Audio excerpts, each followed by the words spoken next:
بسم الله الرحمن الرحيم. الحمد لله والصلاة والسلام على نبينا محمد وعلى آله وأصحابه وسلم.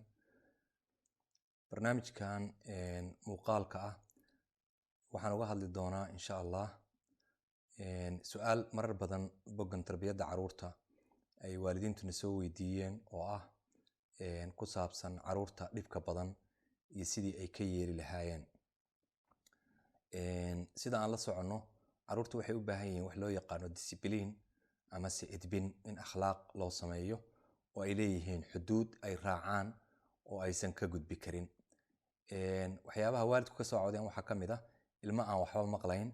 taas oo bedelkeeda waalidku ay xal u arkeen badanaa inay ilmaha dilaan oo garaacaan hase ahaatee dilkii ay wax xal ah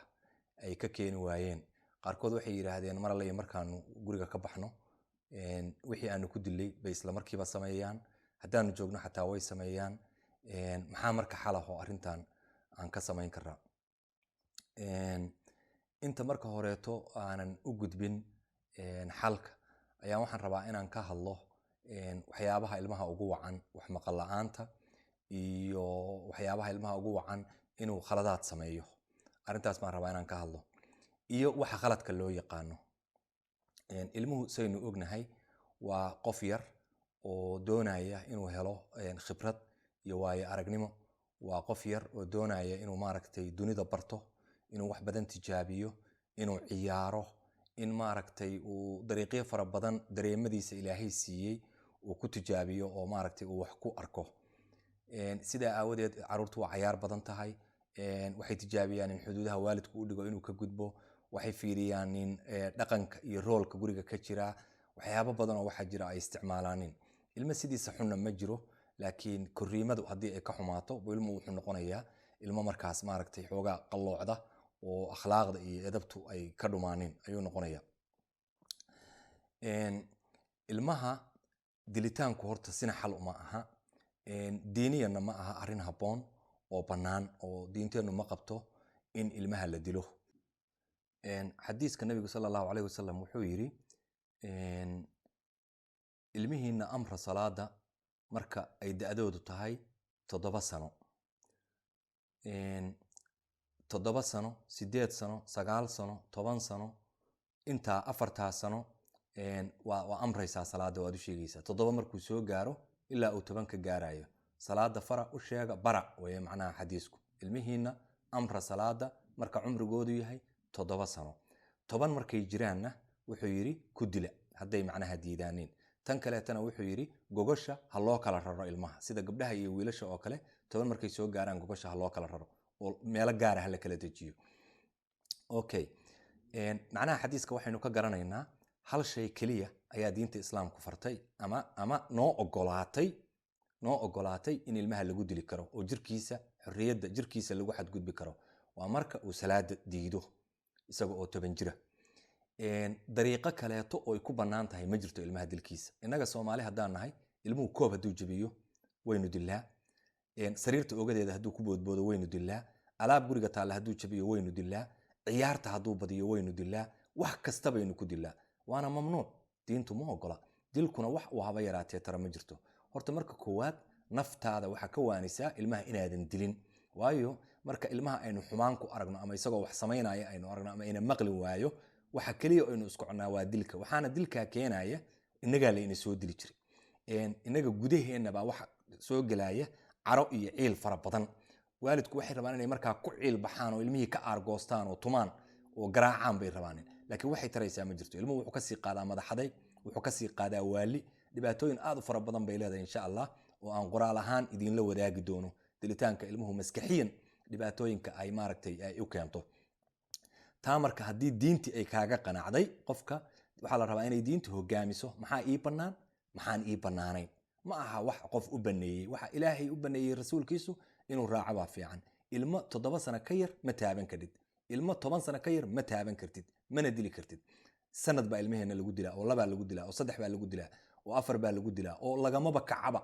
maalintii ilmaha waxa arkaysaa 3 jeer 4 jeer la dilaayo, suun lala dhacayo lagu gogoynayo. arrinkaasi arrin diintu ogashahay maaha. aakhirana waa lagu weydiinaya. waliba waxa xaaladdu sii xun tahay marka dilitaanka u geysato mentally maskax ahaan uu dhibaato u geysto inuu hadhow iskuulka ka saaqido ilmuhu buu dil ku keenaa wuxuu keenaa inuu habeenkii isku kaajo buu keenaa inuu qarwo buu keenaa inuu wuxuu keenaa wax baran waayo oo damiin noqdo waayo isaga dhanba wuxuu ku jiraa marxalad difaac ah goormaa lagu dili doonaa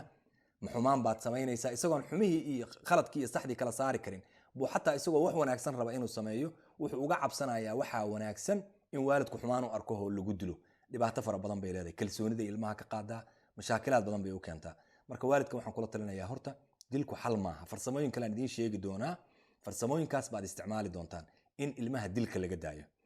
qaabka marka ilmaha loo tarbiyadaynayo waxa weeye horta waxaa la rabaa marka horeto in deganaani guriga taalo oo xasilooni jirto waalidku aysan isku qaylin guriga ma garanaysaa uuna leeyahay jadwal gurigu ilmuhu waxay jecel yihiin jadwalka rutiinka ah guriga xilli isku mid ah reerku wada quraacdo waxay jecel yihiin jamaaca in wax lagu cuno kelida ma jecla aabbo xataa inuu la fariisto baa caruurtu aad u jeceshahay waayo waxyaabo badan oo social life oo isdhexgala bay ka faa'iidaan akhlaaqiyaad badan bay ka qaataan in marka dhulka la wada fadhiyo ama miis la wada fadhiyo oo maca aabihii cuntada cunaayo hooyadii fadhido dadkii oo dhan walaalihiisa ay wada fadhiyaan lana sheekaysanayo tartiib loo wada hadlaayo akhlaaqdii islaamka iyo waxyaabo badanna la isticmaalayo laakiin haddii aabaha qadada gooni loogu daboolo hooyadu ciyaalka jikada afka wax ugu gurto oo aan xorriyad gacnahooda u ogolaan inay ku culaanin dhibaato fara badan baa halkaa ka imaanaysa oo hadhowdii ilmihii akhlaaq xumo u geysa guriga waxaa la rabaa marka inuu jadwal leeyahay cuntadii in mar la wada cuno qadadii in mar la wada cuno haddii fursadda la heli karo haddaan la wada heli karin saddexda waqti aqalla hal waqti waa in wax la wada cuno sida qadada oo kaleeto baa ku habboon quraacda oo kaleeto haddii la degdegsan yahay oon laisla keeni karin la garay laakiin qadada oo fursad baa la haystaa waa waqti istiraaxa ah oo la seexanayo iyada waa looga faa'iidaysan karaa in reerku isdhexgal sameeyo wixii maalintaa lala kulmay maaragtay laga wada hadlo marka maadaama dilkii uusan xal ahayn waa inaynu helo dariiq kaleeto oo ilmihii lagu edbin karo dadka marka aan dariiqaas waxaa la yidhahdaa marka ganaaxid ilmaha inaad ganaaxdo adoo aan jirkiisa taaban inaad ciqaabto ciqaabku marka waxyaaba badan buu noqon karaa nooca ugu wanaagsan waxaa la yidhaahdaa afka ingiliishka lagu dhahaa time out inaa ilmaha inta soo kaxayso guriga meel calaamadiyey kartoon la dhigay ama calaamad la dhigay wuxuun isku tallaab ranjiya lagu qoray la istaajiyo oo ilmuhu yaqaano meesha isku tallaabta leh meeshii qofkii dembi gala la istaajinayay inay tahay haddii reerku marka ilmo yaryar haysto oo hadda bilaabayo horuu ka bilaabi karaa laakiin haddii aysan arrinkan hore u isticmaali jirin waxaan soo jeedin lahaa in marka hore qoysku ka shiro arrintan in laga dhigo qadiyad weyn oo soo siyaaday hooyada iyo aabbaha iyo caruurtu inay goor galaba ama habeena ama subaxa goor caruurtu hurdo ka kaceen maskaxdoodu furan tahay la sii iclaamiyo maanta oo kaleeto la yidhaahdo berri shir baa jira aynu wada yeelanayna shirku muxuu yahay bay dhahayaan qadiyad soo siyaaday baa reerku ka wada hadlaya faamiligu kulligeen qof walba waxaa la rabaa inuu joogo yar iyo weyn shirkaasaa la isugu imaanayaa hooyada iyo aabbuhu marka horeeto waxay ilmaha ka raali gelinayaan dilitaankii hore u dhacay waxay leeyihiin diinteennu ma qabto in ilmaha la dilo khalad buu ahaa inaanu idin dilo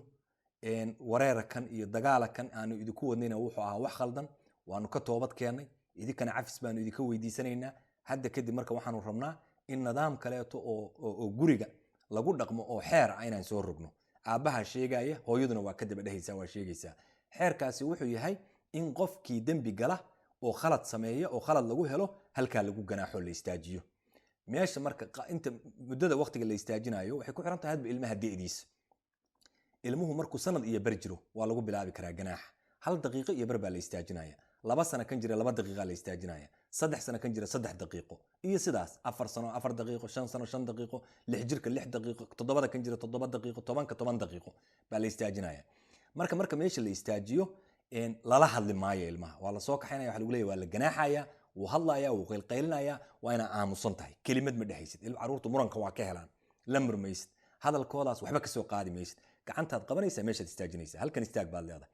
fakta hore marka xataa haddii iyadoo laga shiray oo shir laga galay wuu ka soo cararayaa meesha ka daali maysid waad soo qaban adoo aamusan meeshii baad ku celin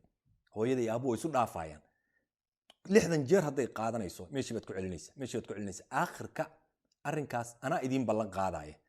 10 jeer markaa ku celiso ama 3 jeer ku celiso ama 20 jeer ku celiso ilmuhu madaxdaygiisa yar gaarsan yahay ku xiran tahay ama 60 jeer ku celiso ilmaha 60 jeer idinku qaadanaysa aadan ka daalin adoo aan xanaaq muujin oo dilin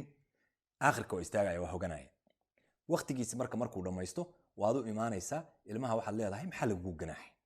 waa inuu isagu khaladkiisa afkiisa ka sheego wuxuu leeyahay hebel baan dilay waxaasaan jabiyey sariirtaan ku boodbooday waxbaan maqli waayey hebel baan caayay qof baan candhuuf ku tufay qadiyadii uu galay waa inuu sharaxo hadalka waa u toosinaysaa markuu sharaxo baa waxaad leedahay raalli gelin baa lagaa rabaa waa inuu raalli ahow ku dhaho hab ku siiyo mac ku siiyo kadibna aad tiraahdo mar dambe ha u noqon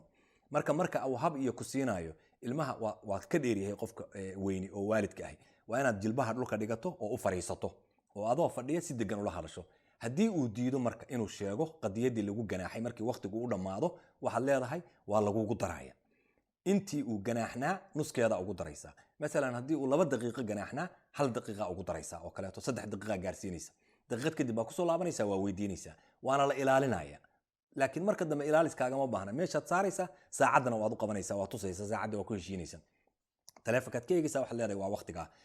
ganaaxa marka baltijaabiya waxaa sidoo kaleeto jira oon meesha hoos soo dhigi doonaa muuqaallo inkastayan qurux badnayn gabar cadaan oo carruurta korriimadooda taqaan oo waalidiinta barta waxaa la yidhahdaa subarnaani qof iska madax qaawan ay tahay laakiin dee gaalo marna xuduudda ilaahay ma qabato adigu iyada ha eegin laakiin ficilka meesha eego waan ogahay dad baa hadal ka keeni doona oo naagahan madaxa qaawan maxay ahaayeen dhihi doona dadka gaalada ah oo madaxa qaawan oo ma garanaysayay cawradooda timahoodu ay muuqdaanin waxa weeye waajibaad ma saara qofku hadduusan tawxiidkiiba la iman wax waajiba ma saara adi marka ha ku mashquuline waxaad ku mashquulshaa xigmadda meesha ku jirta waxaanay qabanayso farsamada inaad ka barato maadaama anigu aanan fursad u haysan inaan kuu soo gudbiyo muuqaaladana waa idinla wadaagaya caruurta marka dilitaanka laga daayo